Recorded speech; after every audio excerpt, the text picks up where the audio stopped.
திராட்சை செடி. என் பிதா திராட்சை தோட்டக்காரர். ஒருவன் என்னிலும் நான் அவனிலும் நிலைத்திருந்தால் அவன் மிகுந்த கனிகளை கொடுப்பான். அநேகர் இந்த உலகத்தில் கனி குடிக்கிறவர்கள் போல வாழ்கிறார்கள், ஆனால் அவர்கள் பரலோக ராஜ்யத்தில் என்ன பலன் அடைவார்கள் என்பதை இந்த குறு நாடகம் மூலமாக நாம் பார்க்கலாம். என்ன கேப்ரியல், இன்னைக்கு இவ்வளோ கூட்டமாக இருக்கு? ஆமால, இன்னைக்கு யார் பேர் ஜீவ புஸ்தகத்தில் இருக்குன்னு பார்க்கலாம்.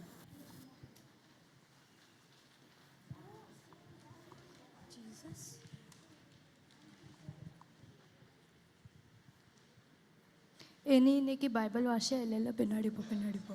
நீ ஜபம் பண்ணியா இல்லை பின்னாடி போ. நீ வீடியோ கேம் விளையாடிட்டு இருந்தால பின்னாடி போ. நீ உனக்கு நேபர் கூட ஃபைட் பண்ணுவில பின்னாடி போ. நீ மெசேஜில் தூங்கிட்டு தான் இருப்பில்ல பின்னாடி போ. ஃபர்ஸ்ட் யாரு? உன் பேர் என்ன? எனக்கு பேர் உப்பு உபவாசம். உன் பேர் இல்லை. எனக்கு பேர் உபவாசம் மணி. உப்பு சாரம் இல்லாமல் போச்சு. உன் பேர் இல்லை. எனக்கு பேர் இல்லையா? நான் கத்தருக்கு இவ்வளோ ஊழியம் பண்ணியிருக்கேன், ப்ரேயர் பண்ணிருக்கேன். எனக்கு பேர் எப்படி இல்லாமல் போகும்? நீ எல்லாரும் பார்க்கறதுக்காக மட்டும் உபவாசம் பண்ண ஜெபம் பண்ணணும்னால உள்ளே போக முடியாது. என்ன எனக்கு பேர் இல்லையா? அப்போ நான் எங்கே போவேன்?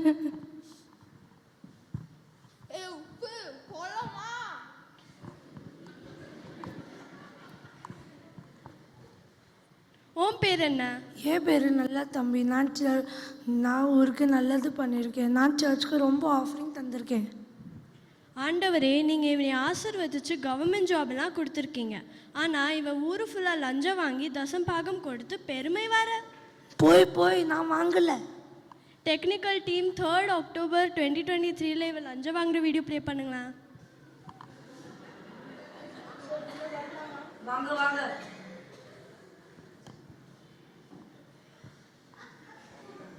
சார், என்ன வேணும் உங்களுக்கு? எனக்கு இன்கம் சர்டிஃபிகேட் வேணும். நீங்க எனக்கு 5000 தந்தா அப்போதான் உங்களுக்கு இன்கம் சர்டிஃபிகேட் தரும்.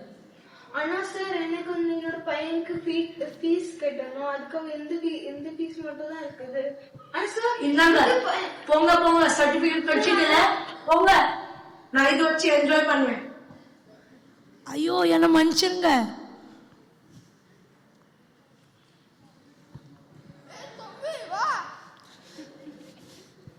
என்ன, உன்னை உள்ள விடலையா? இல்லை, நல்லது பண்ணால் போதாத, பாவத்துலேருந்து மனம் திரும்பணும். ஐயோ, இது வேறையா? சரி, ஜபம் பண்ணுற மாதிரி நடிப்போம். Price Lord. ஒன்றும் இல்லைப்பா, இது எல்லாம் நடிப்பு தான். இது எல்லாம் பார்த்து எனக்கு நல்லா பழகிடுச்சு. இந்த ஆளை நான் பார்த்துக்கிறேன். உன் பேர் என்னப்பா? பிரைஸ் லார்டுங்கய்யா. என் பேர் ஜெபமலர். நான் நிறையா ஜெபம் பண்ணுவேன். வாரத்துக்கு ஒரு வாட்டிலாம் சர்ச்சுக்கு போயிடுவேன். எனக்கு நிறையா வசனம் தெரியுங்க ஐயா. ஆண்டவரே, சர்ச்சில் ப்ரேயர் அந்நிய பாஷை இல்லை, ஆனால் வெளியே போனால் வேற பாஷை பேசுவா. சரி, ஓகே. என் பக்கத்து வீட்டுக்கார நிர்மலா பேர் இருக்கா? இல்லை. அப்பாடா, இப்போ தான் நிம்மதியாக இருக்குது. வாடி, ஒன்று நடக்கத்தில் வந்து பார்த்துக்கிறேன்.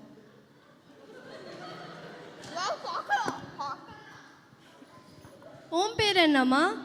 என் பேர் கிரேஸ். உன் பேர் இருக்கு. நீ உலகத்தில் வாழ்ந்தப்போ நல்லவங்களாக வாழ்ந்தீங்க. உத்தம ஊழியக்காரியான்னு உங்களை கடவுள் தன்னோட ராஜ்யத்துக்குள்ளே பிரவேசிக்க கூப்பிடுறாரு. நீங்கள வாங்க. உன் பேர் என்ன? என் பேர் ரெபேக்கா. உங்கள் பேர் ஜீவ புஸ்தகத்துலேருந்து கிறுக்கப்பட்டிருக்கு. ஓ, அப்படியா? நீ கொஞ்சம் தள்ளி நில்லு. நீ என்ன பாவம் செஞ்ச நீயே பாரு. உன் பேர் என்ன? என் பேர் கண்ணம்மா. உங்கள் பேர் இல்லைம்மா, நீங்கள் பாவத்தை விட்டு மனம் திரும்பலை. அப்படின்னா என்ன? ஓ, நான் டிவியில் கூட பார்த்தேன். ரெபேக்காக்கா வீட்டில், ரெபேக்காக்கா பக்கத்து வீட்டில் தான் இருக்காங்க. இதோ இவங்க தான் ரெபேக்காக்கா. நீங்கள் சொல்லியிருந்தீங்கன்னா நான் இந்த சூழ்நிலைக்கு வந்திருக்க மாட்டேன்ல. ஏசு கிறிஸ்து பற்றி தெரிஞ்சிருப்பேன்லண்ணா. என்னை மன்னிச்சிடு கண்ணம்மா, என்னை மன்னிச்சிடு.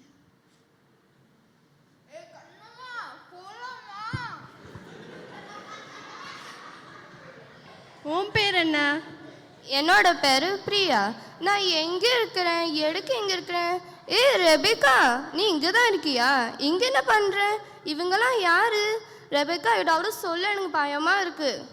நான் சொல்கிறேன், அது இவங்க பேச வேண்டிய நேரத்தில் பேசலை. இப்போ பேச நினச்சாலும் பேச முடியாது.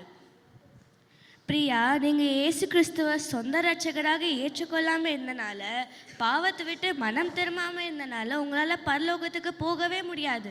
நீ கிறிஸ்துவ தானே ரெபேக்கா? ஒரு வார்த்தை கூட இயேசு பற்றி சொல்லலை, ஆவின் வரங்கள் பற்றி சொல்லலை, கனி பற்றி சொல்லலை, பாவம் தான் இன்னொன்று சொல்லலை. ஒன்னால தான் நான் இங்கே இருக்கிறேன். நீ சொல்லிருந்தேன்னா எனக்கு இந்த நிலைமை வந்திருக்காடு இல்லையா? அவளை விட்டுடுங்க, அவளை விட்டுடுங்க. என்னால தான் எல்லாமே. நான் தான் தப்பு பண்ணிட்டேன். நான் சொல்லியிருந்தா அவங்கெல்லாம் பரலோகத்துக்கு போயிருப்பாங்க. யோவான் 15:5 சொல்லிருக்கு, நானே மெய்யான திராட்சை செடி, நீங்கள் கொடிகள். ஒருவன் என்னிலும் நான் அவனிலும் நிலைத்திருந்தால் அவன் மிகுந்த கனிகளை கொடுப்பான். நீங்கள் உங்களையே நீதிமான் என்று நினைத்து உங்களையும் காப்பாற்ற முடியாமல் ஒரு கனி இல்லாத வாழ்க்கை வாழ்ந்து கொண்டு இருக்கிறீங்களா? ஆவியின் கனிகள் உங்களுக்கு இருக்கா? அன்பு, சந்தோஷம், சமாதானம், பொறுமை, தயவு, நற்குணம், விசுவாசம், சாந்தம், இச்சையடக்கம். இதெல்லாம் உங்களுக்கு இருக்கான்னு நீங்களே உங்களை செக் பண்ணுங்கள். அப்போ தானே கனி கொடுக்க முடியும். கொடிகள் செடியில் நிலைத்திருந்தால் மட்டுமே கனி கொடுக்க முடியும். நாமும் இயேசு கிறிஸ்துவாகிய மெய்யான திராட்சை செடியில் நிலைத்திருந்தால் நல்ல கனிகளை நம்மால் கொடுக்க முடியும். கிறிஸ்தவ குணநலன்கள், ஆவியன் வரன்கள், ஆவியன் கனி இவையெல்லாம் நம்மிடத்தில் வளர்ந்தால் நாமும் நம்மை சுற்றி இருக்கிற அனைவரையும் தேவனுக்கு நேராக வழிநடத்தி தேவராஜ்யத்தில் இடம்பெற செய்யலாம்.